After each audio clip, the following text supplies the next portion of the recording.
ছেলে আলামিন হোসেন আগমন দীর্ঘ বছর ধরে সে রাজনীতিতে জড়িত।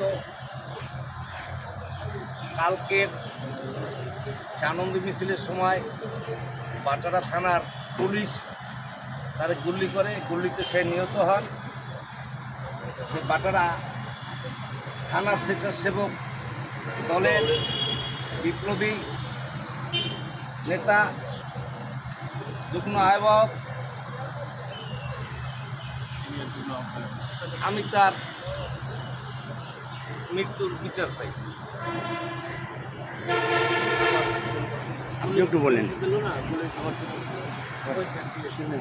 আমি একটু বলি, ভিডিওটা দেন। আমি একটু প্রিয় ভাই, সাংবাদিক ভাইরা, প্রিয় দেশবাসী, আসসালামু আলাইকুম। আপনারা দেখতে পাচ্ছেন যে ছবিটি, এটা আমার ছোট ভাই আলামিন হোসেন আগমন চিশতি, বাটারা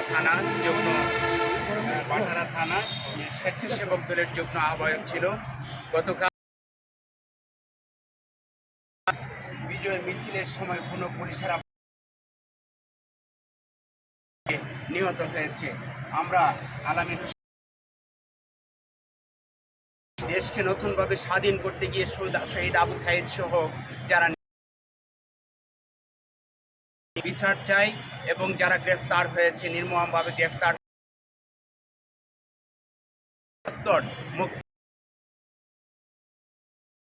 আলামিন সহ সকল হত্যাকারীদের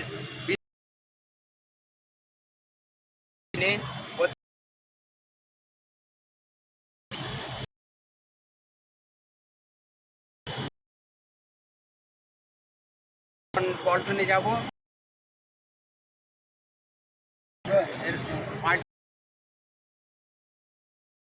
শহীদের কফি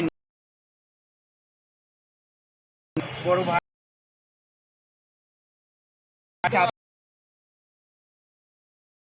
আছেন,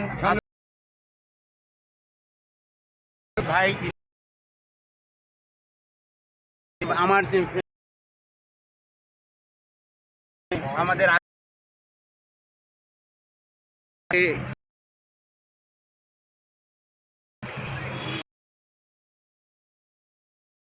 পরিবারের সাথে